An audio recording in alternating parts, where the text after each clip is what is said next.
Olá, gente. Então, dando continuidade, né, nosso conteúdo e com o livro de interpretação de textos, né, a gente vai trabalhar, hoje a gente vai trabalhar, que é na continuação mesmo, na página 100, ok? Que é tipos de dialogismo.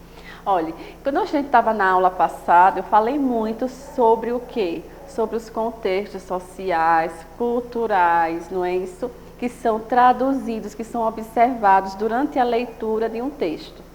Não é? Às vezes eles estão claros ali, já estou até me referindo aos tipos de dialogia, vocês vão ver. Às vezes eles estão ali claros, claros como assim, professora? Quando eu leio, eu identifico o ano, o período de tempo, por exemplo, as características de uma sociedade, não é? E às vezes eu preciso me aprofundar mais, buscar mais informações. Bom, eu chego já lá. No livro de vocês, ele fala sobre Bakhtin, né? Inclusive é um linguista, né, que eu estudei lá na época do curso de letras, e ele traz justamente o conceito de Bakhtin. Ele coloca segundo, então ele fez a interpretação, né? Ele colocou com as palavras dele. Dialogismo é um processo, dialogismo é de diálogo, não é? Essa conversa, essa troca, né? Ele coloca, é o processo de interação entre textos, que ocorre no contexto de polifonia, ou seja, dos vários discursos, porque poli é muitos, né? Dos vários discursos. Esta, por sua vez, trata das diversidades de vozes, né? Conflitantes ou não. Lembra quando ele coloca no capítulo anterior sobre refutar, que às vezes refuta ou não, o que é refutar? Você ir de encontro, você apresentar uma ideia oposta. Muitas das vezes não, muitas das vezes não. Dentro do discurso, só vou ler mais um parágrafo para vocês verem como ele aborda já a temática dentro, né, da página inicial. As relações dialógicas, né, essa troca de informações entre o texto, constituem fenômenos sociais. Por que ele fala de fenômeno? Porque justamente quando traduz tudo aquilo que se refere ao contexto social, né?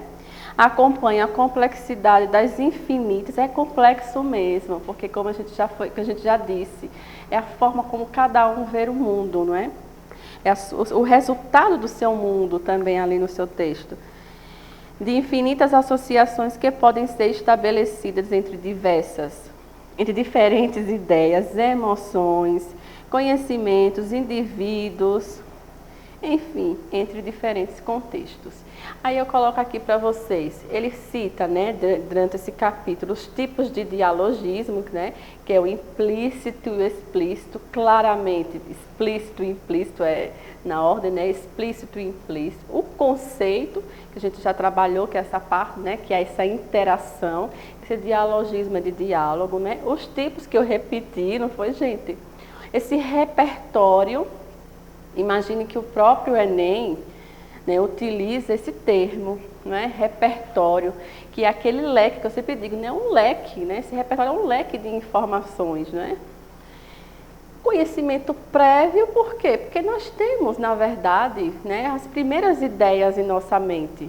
Ou será que a gente tem as ideias com base naquilo que a gente vê? Não sei se vocês já pararam para pensar. São nossas ideias ou é aquilo que eu já li que formam as minhas ideias? A gente não consegue, né, se localizar, e principalmente hoje, né, quando a gente está aí sendo bombardeado, vamos dizer assim, com tantas informações. Eu até estava comentando durante o plantão, acho que foi da terceira série, sobre essa importância de filtrar as informações, não é? E os tipos de citação. Isso é já abordando quando a gente vai interagir com o leitor, né, a gente precisa citar, né? Essa citação a gente vai ver já. Então, existem vários tipos são várias formas, né, de como citar, de fazer citações no texto. No próximo, ó, aí ele faz a abertura, como eu já li, no outro slide. Bom, aí ele coloca tipos de dialogismo, né? O explícito, que está claro, que eu consigo, a partir do que eu vejo, né, eu consigo traduzir, né? Ele tem, não consigo parar de navegar, observe o olho dele, né? A fixação, né? E aí a gente vê claramente essa dependência. E ora, nesse período, né, que a gente está vivendo, de um certo confinamento, quantos de vocês já se depararam, eu digo até por mim mesma, não é? De a gente usar o celular em determinada hora do dia e se não largar o celular, a gente fica o dia inteiro mesmo com o celular. E ele mesmo fala, né? Não consigo, observe que é explícito, não tem nem o que se discutir aqui, né? A dependência, na verdade. E ali, observe que ele traduz, não tem palavras, só tem a imagem, né? E ele vem com o dialogismo implícito, esse conjunto de ideias, né? Quando eu olhei a imagem, eu pensei o seguinte, está gastando água à toa, não é? Está gastando água à toa, já a primeira coisa que eu vi, né? Outro aspecto ali que a gente pode perceber, eu não sei o que ele está na mão, gente. Parece que é um celular, né? Que está com a capinha, né? Da prova d'água. Inclusive, eu tenho até essa capinha. Nunca tive coragem de usar, porque eu sempre achei que isso não serve. Mas, enfim, está ali com a capinha, né? A prova d'água para poder usar o celular no banho também. Observe que, se vocês colocarem na internet, quando eu coloquei essa temática no Google Imagens, saiu essa imagem também lá, ó. Mas implicitamente a gente pode traduzir outras informações, além da dependência, né, da internet, das redes sociais, do próprio aparelho, né, do próprio aparelho.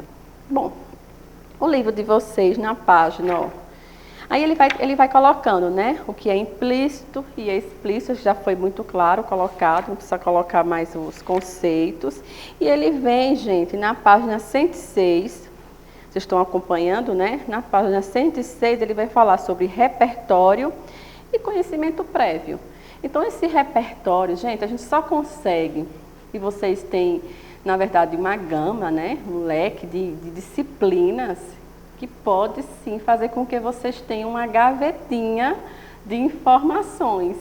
Vocês observarem, vocês têm geografia, história, sociologia, biologia, a própria língua portuguesa com literatura, né, redação português. Então observe inglês, espanhol. Então observe que cada gavetinha dessa, gente, é um repertório diferente. Então, e as gavetas todas, olha a quantidade de conhecimento que nós temos, né, que a gente, né, tem. E ele fala sobre esse conhecimento prévio, justamente aquilo que você já tem como ideia, suas primeiras ideias que você já leva. Quem tem a mente muito fechada, e eu já tive muito, me coloco inclusive como esse exemplo, a mente fechada para determinadas temáticas bloqueia o acesso à informação sobre diversas opiniões.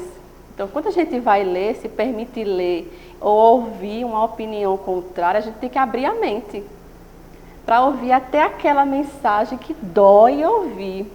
E uma das melhores experiências que eu tive para abrir minha mente foram os debates que eu oportunizei aos alunos durante o longo tempo que eu estou aqui, né? Então, nos debates, eu ouvia cada opinião e dizia, Jesus, que opinião é essa?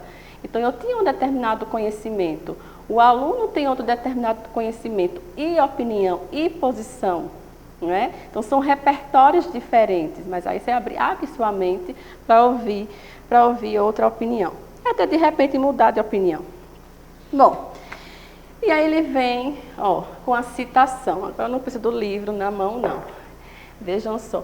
Essas citações que ao longo, né, do semestre e dos anos posteriores, vocês vão fazer muitas citações com os textos, principalmente com os textos dissertativos, argumentativos. Esse direta que ele está se referindo é quando a gente utiliza a informação sem modificá-la, não é?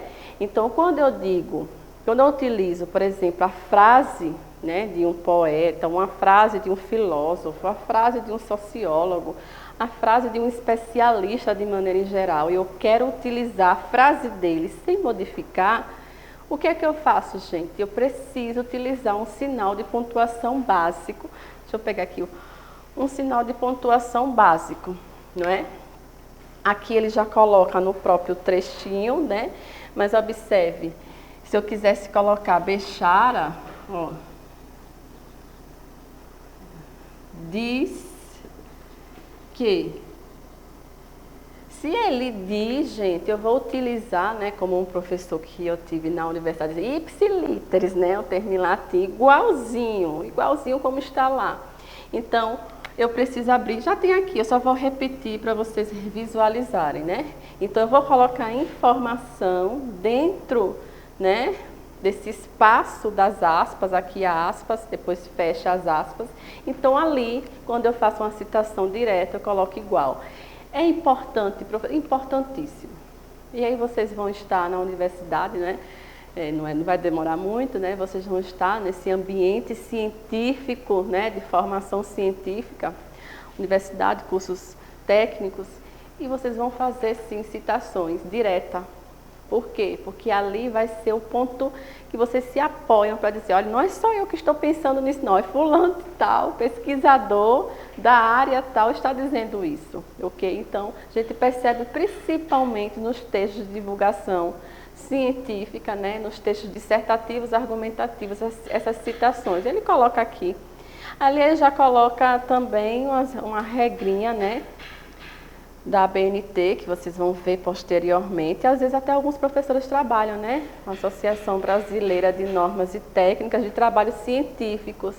E aí coloca o nome do autor. Eu não me lembro se é assim, todo em maiúsculo, não. O ano e a página de onde foi retirada essa informação. Quando a gente vai lá para o final do artigo, né, do livro ou do artigo, a gente vai e procura esse autor, o ano, aí identifica no livro essa página onde tem essa citação. É para dizer, olha, é fidedigno, é fiel, é igual como está ali. Então eu botei Bechara, não foi a Bechara. Então a direta você transcreve, você coloca claramente como está ali.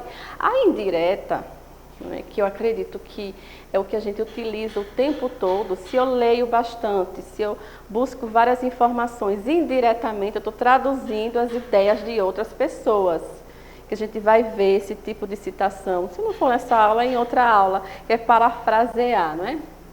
Bom, já indireta eu preciso ler, né? Ler o que está escrito e dizer com as minhas palavras o que Bechara falou. É por isso que eu uso os conectivos, como as conjunções conformativas. Eu até estava na aula de hoje falando isso com os meninos do nono, né, que apareceu lá as conjunções subordinativas conformativas. Eu disse, ó, segundo, conforme, consoante. Segundo Bechara, conforme Bechara, consoante Bechara. Enfim, tem outras conjunções, me lembrei dessas três. E aí eu preciso dizer com as minhas palavras o que ele disse. Cuidado, para não ir muito além, né? Vai que Bechara vem reclamar, né, que não foi isso que ele disse. Próximo, gente, é a citação indireta.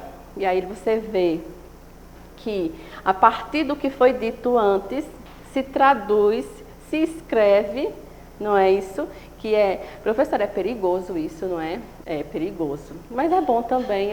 Na época da universidade eu peguei muitos livros que traduziam as teorias, né, de determinados linguistas. E ajudou muito, né? Porque como eu não entendia o que o linguista dizia, eu ia atrás de quem traduzia a teoria dele.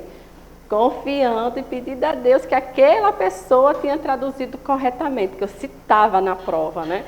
Citava. Se o professor não concordasse, como eu já peguei com um professor que não concordou com aquela tradução, e ele disse, não concordo, 0 na prova. E assim, né? Assim a vida segue. Próximo, ó. Aqui que eu coloquei para vocês, né? O livro de vocês traz, né? Essa forma de citar também. A gente viu citar de forma direta, citar de forma indireta, e agora a gente vem com a parafrasear. Observe que ele coloca ali, ó, é um tipo de texto elaborado com base em outros já existentes. Vocês não já pegaram um texto? Vocês já li isso em algum lugar. É o parafrasear. É aquela coisa assim, olha, eu estou imitando, me aproximando do que já foi dito. Então, de linguagem formal, a gente diz parafrasear. Inclusive, muita gente utiliza esse termo, né? Ele parafraseou, ele se aproximou daquela ideia. Aí ele coloca ali, interpretar um texto com palavras próprias, mantendo o seu sentido, ora. Então, parece que quando a gente escreve uma temática, né, uma temática social, por exemplo, se você pega um artigo E você só, por isso que eu sempre digo, não vá fazer um texto dissertativo, argumentativo, com base em apenas um pensamento. Porque você vai acabar fazendo o quê? Você vai se aproximar demais da ideia daquele autor. Né? Então, você vai parafrasear demais. Você precisa de outros, na verdade, de outros artigos, de outros textos para te ajudar. Aí eu trouxe aqui uns modelinhos, né, de paráfrase de provérbios para se aproximar do nosso dia a dia. Aí, antes com fome do que cheio de comida insípida. Esse eu nunca ouvi falar. Né, muito formal, né? Aí antes só do que mal acompanhado. Isso aí é. Isso a gente fala. Olha a frase original, né? Político que promete não cumpre. Aí cachorro que late não morde. Observe as ideias, né, bem próximas, né? De depósito em depósito a conta fica cheia de dinheiro. Aí a outra, de grão em grão, a galinha enche o papo. Quer dizer, é uma forma, vocês estão lendo o restante, né? Mas é uma forma de dizer a mesma informação, só que de outra forma. Isso é parafrasear. Próximo, gente. Paródia e paráfrase. Não é? Essa ideia da paródia, que a gramática utiliza, né? Como você desfazer, desconstruir a ideia, é parodiar, né? É você fazer uma paródia, você desconstruir. Você parafrasear, você se aproximar da ideia. Né? Então, nós temos, veja abaixo alguns exemplos, né, de paródia e paráfrase. Para entender melhor esses conceitos, observe os exemplos abaixo, com a obra mais emblemática do artista italiano da Renascença. Essa aqui eu trouxe para vocês, para que no plantão a gente possa debater o que é paródia e o que é paráfrase para vocês. Apesar de que eu estou colocando um conceito. Né? A paráfrase se aproxima, mas não desconstrui. E a paródia desconstrói. Vamos no plantão, eu quero saber de vocês. Eu já anotei no meu caderninho lá de questões para o plantão. Próximo. Aí, bom, a diferença que ele coloca, né? Aqui, se vocês lerem, já vai sendo o caminho da resposta. Eu coloquei para ajudar, que eu não vou ler para vocês. Durante o plantão, a gente retorna para essa parte. No próximo, bom, aí já vem a atividade. Ok, gente? Então, no plantão, não esqueçam de voltar para aquele slide, não é? Das obras de artes e as atividades da aula de hoje. Até a próxima.